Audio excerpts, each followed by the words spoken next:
بسم اللہ الرحمن الرحیم۔ السلام علیکم۔ میرا نام یمن ہے۔ میرا تعلق سرگودھا سے ہے۔ ہم 5 بہن بھائی ہیں اور میرا نمبر سب سے آخر پر ہے۔ میرے ابا ریٹائرڈ آرمی چیف جنرل تھے۔ آرمی آفیسر ہونے کی وجہ سے وہ بہت خوبرو اور سوبر تھے۔ چال چلن میں ٹھاٹھ اور اکڑ ان کی شخصیت کا خاصہ تھی۔ اماں بھی آرمی آفیسر کی بیوی تھیں، تبھی ان کا پہننا اور اوڑھنا سب سے منفرد تھا۔ اماں شکل و صورت کی بھی بہت خوبصورت تھی۔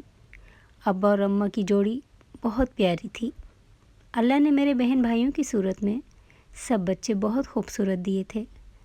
بھائی دونوں ابا پر تھے اور بہنیں اماں پر۔ جب میں پیدا ہوئی تو میرا رنگ سانولا تھا، نین نقش بھی بھدے تھے۔ کسی کو یقین ہی نہیں ہوتا تھا کہ میں بھی اماں کی ہی اولاد ہوں۔ بچپن میں بھی جب اماں ابا کہیں جاتے تو مجھے ہمیشہ میری دادی کے پاس چھوڑ جایا کرتے تھے۔ دادی مجھ سے بہت پیار کیا کرتی تھیں۔ اکثر میں ان سے رو کر کہتی تھی کہ مجھے بھی باہر جانا ہے سب کے ساتھ۔ میں بدصورت ہوں، اسی لیے کوئی مجھے باہر لے کر نہیں جاتا۔ میں کالی ہوں، اس لیے اماں ابا کی عزت میں فرق پڑتا ہے۔ میری دادی ہمیشہ مجھے حوصلہ دینے کے لیے کہا کرتی تھیں کہ کالے اللہ کے پیارے ہوتے ہیں، کالی رنگت میں تو بہت کشش ہوتی ہے۔ تم بھی بہت خوبصورت ہو، تمہارا رنگ سانولا ہے تو کیا ہوا؟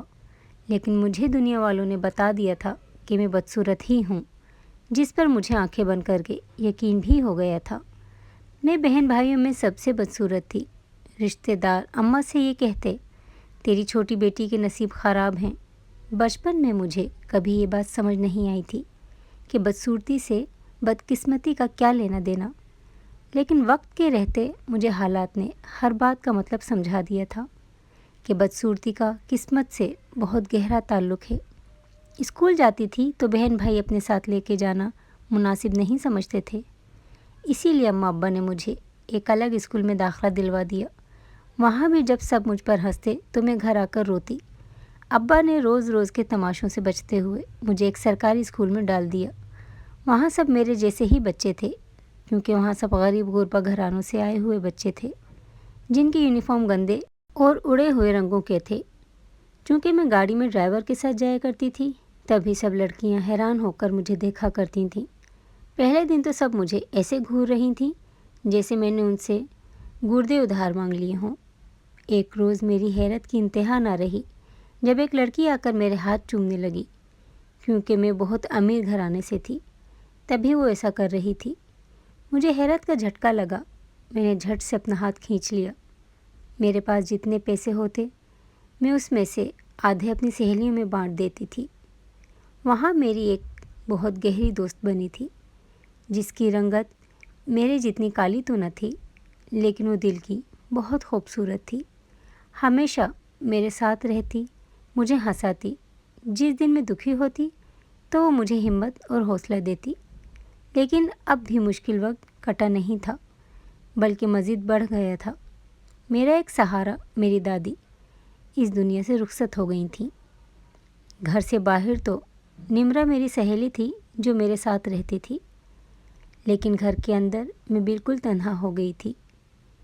اکثر میرے کزن آتے تو سب ایک ساتھ کھیلتے تھے، لیکن مجھے کوئی بھی کھلانا پسند نہیں کرتا تھا۔ لڑکے کرکٹ کھیل رہے ہوتے اور اگر میں پاس سے گزر جاتی اور پھر اوپر سے اتفاقاً کوئی ہار جاتا تو اس کا قصوروار بھی مجھے ٹھہرایا جاتا کہ میں بدبخت ہوں، اسی لیے ایسا ہوا ہے۔ وقت گزرتا گیا اور ہم بڑی ہوتی گئیں۔ میرے سب سے بڑے بھائی کی شادی ہوئی تو میرے سب رشتہ دار گھر میں جمع تھے، کیونکہ میرے بھائی بھی ابا کی طرح آرمی آفیسر تھے، اسی لیے بھائی نے پسند کی شادی کی تھی۔ میری بھابھی بھی آرمی آفیسر تھیں۔ میری بھابھی بہت خوبصورت تھیں، دونوں بہت خوش رہتے تھے۔ میں بھی بہت خوش تھی، کیونکہ میں جیسا بھابھی کو سمجھتی تھی ویسا کچھ نہیں ہوا تھا۔ بھابھی نے مجھے ایک بار بھی بدصورتی کا طعنہ نہیں دیا تھا۔ اللہ نے میرے بھائی کے گھر اپنی رحمت برسا دی، ہر طرف خوشیاں ہی خوشیاں تھیں۔ لیکن اب سب کو ایک بات کی فکر ستائے جانے لگی تھی کہ کہیں بچہ میرے جیسا پیدا نہ ہو جائے۔ تبھی میرے بھائی نے مجھے سختی سے منع کر دیا کہ جہاں بھابھی ہوا کریں وہاں میرا جانا منع ہے۔ مجھے دکھ اس بات کا نہ تھا کہ مجھے بھائی نے ٹوکا ہے، مجھے تکلیف اس بات کی ہوئی کہ بھابھی نے بھی ایک بار بھائی کو ایسا کہنے سے منع نہیں کیا تھا، جیسے وہ یہ سب چاہتی ہوں کہ میں ان کے سامنے نہ آؤں۔ میری بدقسمتی شاید عروج پر تھی، جو بھابھی کے گھر اولاد ہونے سے پہلے ہی مر گئی، اور اس کا الزام بھی مجھ پر لگا دیا گیا کہ میری بدقسمتی بھتیجے کو کھا گئی۔ ہر وقت کا رونا دھونا یہ تو جیسے میرا مقدر ہی تھا۔ اب تو بھابھی کی نفرت بھی کھل کر سامنے آئی تھی۔ ہر وقت کے تانے دینا، ہر وقت کی چھک چھک، یہ سب روز کا معمول تھا، اور اب مجھے ان سب کی عادت ہو گئی تھی۔ میرے سب بہن بھائی بیاہے گئے تھے سوائے میرے۔ رشتہ دار گھر آتے تو اماں ابا کے کانوں میں باتیں ڈال جاتے کہ کون اسے بیاہ کر لے کر جائے گا، یہ تو کالی بھی ہے، اور پھر اس کے نصیب بھی تو کتنے سیاہ ہیں۔ سب اماں ابا کو کہتے کہ آپ کی یہ بیٹی سیاہ بخت ہے۔ کیا کالی رنگت سیاہ بختی کی علامت ہے؟ میں کبھی جان نہ پائی۔ بہت سے رشتے آتے اور دیکھ کر انکار کر کے چلے جاتے۔ اب تو مجھے بھی امید ختم ہو گئی تھی کہ میری شادی بھی ہوگی کبھی۔ اسی اثنا میں ایک رشتہ آیا، اور حیرت کی بات یہ تھی کہ رشتے سے ہاں بھی ہو گئی۔ ہم سب بہت حیران تھے۔ لڑکا بھی پڑھا لکھا خوبصورت نوجوان لڑکا تھا۔ لڑکیوں کی اسے کمی کہاں ہونی تھی، لیکن پھر بھی وہ مجھے پسند کر گیا تھا۔ یہ سب سے زیادہ حیرت انگیز بات تھی۔ سب بہت خوش تھے۔ میں نے بھی اپنے تمام وسوسوں کو پیچھے دھکیل کر اب خوش رہنے لگی تھی۔ ہماری منگنی کو 4 مہینے کا وقت گزر چکا تھا۔ ابھی تک سب حیران ہی تھے، لیکن ہم سب کی حیرانگی زیادہ وقت تک قائم نہ رہی۔ جب اس نے منگنی کے 4 مہینوں بعد مجھ سے میری تمام جائیداد میں سے کچھ حصہ اپنے نام کروانے کا بولا۔ ایسا نہیں تھا کہ وہ امیر گھرانے سے نہیں تھا، لیکن کچھ لوگوں کی ہوس کبھی ختم نہیں ہوتی، اور ایسا ہی ان لوگوں کے ساتھ تھا۔ جیسے جتنا بھی پیسہ اکٹھا کیا ہوگا وہ سب ان لوگوں نے قبر میں ساتھ لے کر جانا ہے۔ پہلے ابا نے جان چھڑانے کے لیے یہ فیصلہ لیا کہ وہ میری تمام جائیداد میں سے کچھ اس کے نام کر دیں گے، لیکن میں نے سختی سے منع کر دیا کہ اگر ایسا ہوا تو میں اپنی جان لے لوں گی۔ افسوس رشتہ ٹوٹنے کا نہیں تھا، افسوس ابا کی سوچ پر تھا۔ میری روح کانپ گئی جب ابا نے مجھ پر یہ الزام لگا دیا کہ میں باہر کسی لڑکے کو پسند کرتی ہوں، اسی لیے اس رشتے سے انکار کر رہی ہوں۔ جب ایک انسان پڑھا لکھا ہو کر بھی ایسی جاہلانہ بات کرے تو اس انسان پر نہیں، اس کی پڑھائیوں پر افسوس ہوتا ہے۔ ایسے ہی 2-3 بار رشتے ہوئے اور لالچ کی زد میں آ کے ٹوٹ گئے، اور ہر بار الزام مجھ پر ہی لگایا جاتا کہ میں منحوس ہوں۔ اب تو منحوس لفظ میری ذات کے ساتھ ساتھ میرے نام کے ساتھ بھی جڑ چکا تھا کہ مجھے مجبوراً اپنے ابا کا نام خود کے ساتھ سے ہٹا کر یمن منحوس لگانا پڑا۔ میں اب سب چیزوں سے تھک گئی تھی۔ حیرانگی کی بات یہ تھی کہ ابھی تک زندہ کیسے تھی۔ تانے برداشت کر کر کے میں بھی پتھر کی ہو گئی تھی۔ اب مجھ میں دل نہیں رہا تھا، نہ سوچے تھیں۔ اب گھر میں جو بھی کام خراب ہوتا تھا میں خود اس سب کا ذمہ خود پر لے لیتی تھی۔ وقت کے ساتھ ساتھ ایک بات ضرور سمجھ آ گئی تھی کہ خود پر ہر الزام لینا کسی کے لگائے گئے الزام سے حد درجہ کم تکلیف دہ ہوتا ہے۔ اب میں نے اپنی تکلیف کم کرنے کو یہی حربہ استعمال کرنا شروع کر دیا تھا۔ میرے 2 چاچو جن کے بیٹے مجھ سے بڑے تھے، ابا نے ان دونوں کے لیے میرے رشتے کی بات کی، لیکن دونوں نے کہہ دیا کہ وہ مجھ جیسی کلموہی سے شادی نہیں کرنا چاہتے۔ مجھے ان کی بات کا دکھ نہ ہوا، کیونکہ جن کی تاعمر مجھ سے نہ بنی تھی وہ ساری عمر مجھ سے کیسے بنا کر رکھیں گے۔ اب تو چاچو کے بیٹوں نے بھی انکار کر دیا تھا۔ اب تو پیچھے کچھ نہ بچا تھا۔ لیکن ایک چیز جو بے چین کر رہی تھی وہ یہ کہ اماں ابا میں پیچیدگیاں بڑھ گئی تھیں۔ اب ہر وقت دونوں کے کمروں سے لڑنے کی آوازیں آتی رہتیں۔ ایک رات میں سوئی ہوئی تھی کہ پیاس کی طلب سے میری آنکھ کھل گئی۔ کمرے میں جگ میں پانی نہیں تھا۔ پانی بھرنے کی نیت سے جیسے ہی میں اٹھ کر کچن میں گئی، وہاں سے پانی بھرا